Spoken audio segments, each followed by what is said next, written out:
नमस्कार, मेरा नाम हिमांशु धवन और आज एक पेशेंट की क्वेरी आई कि अगर मेरा वेरिकोसिल सर्जरी से ठीक हो चुका है और या मैंने मेडिसिन्स लेकर ठीक कर लिया है या मैंने होम्योपैथी से ठीक कर लिया, मैंने आयुर्वेद से ठीक कर लिया है, किसी भी पैथी से उसने ठीक कर लिया है। अब इसको बचाए कैसे रखना है? वो बढ़ेगा तो नहीं, वो दोबारा से रिकरिंग की स्टेज पे तो नहीं आएगा, क्योंकि पेशेंट के मन के अंदर ये हमेशा डाउट रहता है, क्योंकि सर्जन भी ये कह देता है रिकरिंग है, ध्यान रखना, ठीक है। होम्योपैथ फिजिशियन भी ये कहता है, आयुर्वेद फिजिशियन भी कहता है कि दोबारा से आ सकता है, या होम्योपैथ भी यही कहता है कि ये आज ठीक हो जाएगा तो दोबारा से आ सकता है। उसके पीछे रीज़न है आपका रूट कॉज कुछ भी हो सकता है। वो आपकी फ़िज़िकल एक्टिविटी भी हो सकती है, वो आपकी कॉन्स्टिपेशन भी हो सकती है, वो आपकी कुछ भी हो सकता है। तो सबसे पहली चीज़ जो हमें पढ़नी होती है वेरिकोसिल में कि हमको हुआ किस रीज़न से। मोस्ट ऑफ द पेशेंट्स में हमें सबसे बड़ा रीज़न जो मिलता है वो मिलता है कॉन्स्टिपेशन। मैं हमेशा अपनी हर वीडियो में बोलता हूँ कि अगर आपने कॉन्स्टिपेशन को आज की डेट में सॉर्टेड कर दिया ना, तो आपको आगे आने वाली प्रॉब्लम से बचे रह जाओगे। आप देखना, कभी भी जाना, आप जब कॉन्स्टिपेटेड होते हो, ये मैं नहीं कह रहा, आप खुद नोटिस करना, मेरी बस इन वर्ड्स को थोड़ा सा ध्यान देकर सुनना। जब आप कॉन्स्टिपेटेड होते हो तो आप जाकर क्या करते हो? नीचे की तरफ प्रेशर देते हो, लोअर एब्डोमेन की तरफ, जिस वाले पोर्शन की तरफ प्रेशर पड़ता है। जब आप बैठे हुए होते हो और टाइट स्टूल के साथ आप प्रेशर जनरेट कर रहे होते हो टूवर्ड्स नीचे की तरफ, तो क्या कर रहे होते हो? तो नीचे की तरफ प्रेशर जनरेट करने की वजह से आपको दो चीज़ों की दिक्कत हो सकती है। सबसे पहली दिक्कत होती है पाइल्स फिस्टुला, फिशर वगैरह ऐसी चीज़ों की। सेकंड दिक्कत होती है वेरिकोसिल की।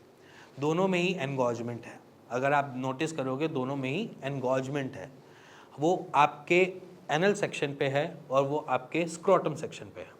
स्क्रोटम वाली जगह पे कोई बड़ी मसल नहीं, कोई बड़ी बोन नहीं, कोई भी ऐसा स्ट्रक्चर नहीं है जो उसको होल्ड करके सके। और हमारे स्क्रोटम का मैकेनिज्म ही एक ऐसा है कि वो हैंग भी होगा और कॉन्ट्रैक्ट भी होगा।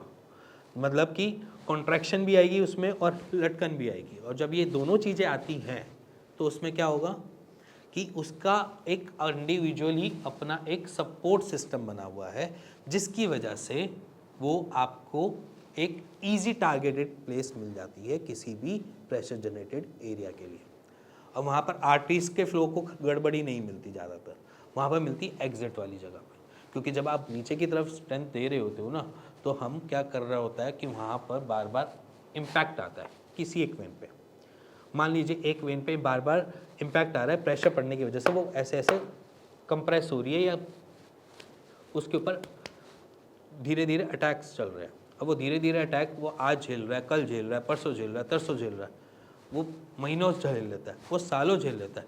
एक दिन आती है उसकी इतनी ज़्यादा हालत पूरी हो जाती है कि वो कहता है कि बस अब हो गया, अब मैं खुलने वाला हूँ, मैं अपनी इलास्टिसिटी मेरे बस की नहीं है, मेरे वॉल डैमेज हो गए हैं, अब मैं ज़्यादा से ज़्यादा नहीं बच पा रहा। तो वो क्या करेगा, एकदम से अपने आप को एक्सपैंड कर देगा। और वो एक्सपेंशन क्या करेगी, आपको वहाँ पर रिफ्लक्सेस देना स्टार्ट कर देगी। जैसे ही वहाँ की वॉल्स ख़राब हुई, उसने ब्लड के फ्लो को टूवर्ड्स ऊपर जाने के बजाय उसने वहीं पे घुमाना चालू कर दिया। अब उसने जहाँ पर घुमाना चालू किया, वही रिवर्सल फ्लो स्टार्ट हो गया टूवर्ड्स आपके टेस्टिकल्स।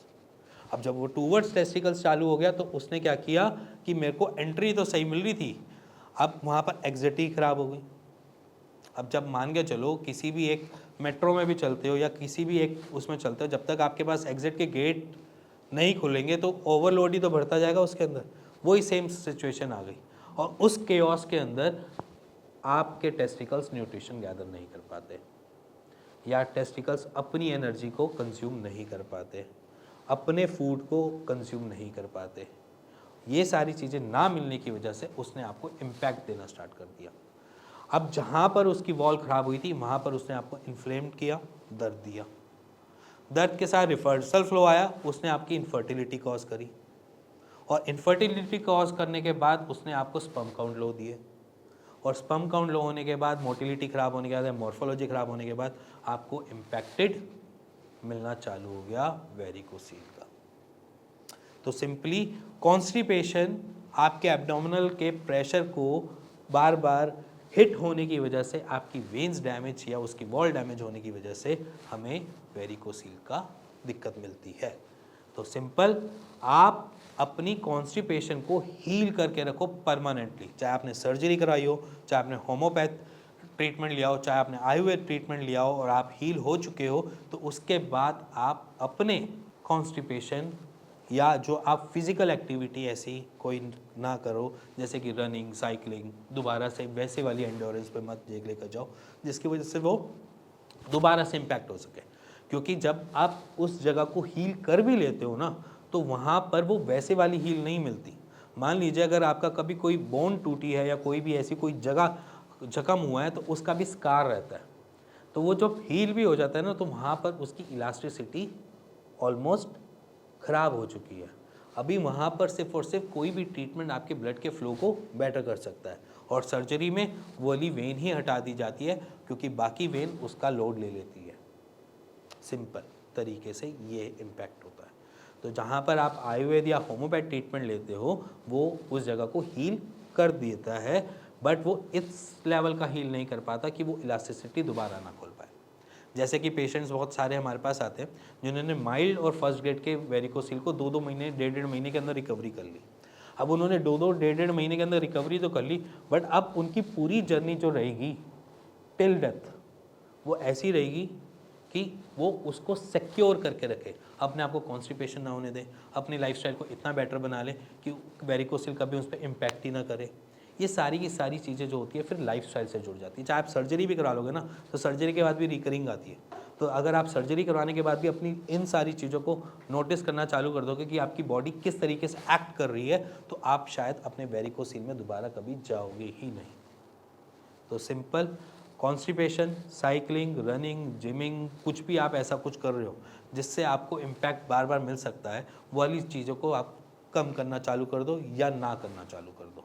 अपने आप को एक्टिव रखने के लिए कुछ और एक्सरसाइजेस स्टार्ट कर दो, आप योगा वगैरह स्टार्ट कर दो, योगा टूवर्ड्स झुक जाओ, बॉडी को थोड़ा और मोटाइल करने के लिए कुछ फंक्शनल एक्सरसाइजेस कर लो, रादर देन जिससे आपके एब्डोमिनल में प्रेशर पड़े। ज़रूरी थोड़ी ना कि स्ट्रेंथ से ही हमने स्ट्रेंथनिंग की एक्सरसाइज करनी है या स्ट्रेंथ एक्सरसाइज से ही हम सारी चीज़ें करेंगे। और बाकी बहुत सारी एक्सरसाइज हैं, मोटिलिटी एक्सरसाइजेज हैं, अलग अलग लेवल की अलग अलग एक्सरसाइजेज हैं, योगा है, बहुत अलग स्पिरिचुअल के साथ भी जुड़ जाते हैं, तो बहुत नेक्स्ट लेवल की एक्सरसाइजेज भी है। ज़रूरी नहीं हमने सिर्फ एक स्ट्रेंथ ट्रेनिंग ही करनी है, और स्ट्रेंथ ट्रेनिंग से ही काम बनेगा। तो सिंपली, अगर आप आज की डेट में वेरिकोसील से हील हो चुके हो और माइल्ड ग्रेड से भी जा चुके हो, और आप फर्स्ट ग्रेड से, सेकंड ग्रेड से, थर्ड ग्रेड से भी जा चुके हो, सर्जरी भी करवा चुके हो, तो सिंपली ठीक होने के बाद अपनी कॉन्स्टिपेशन, अपनी इन सारी एक्टिविटीज़ पे काबू रखना, जिसकी वजह से आपको कभी दोबारा इम्पैक्ट ना मिले। इसी के साथ मिलेंगे नेक्स्ट वीडियो पे, तब तक के नमस्कार।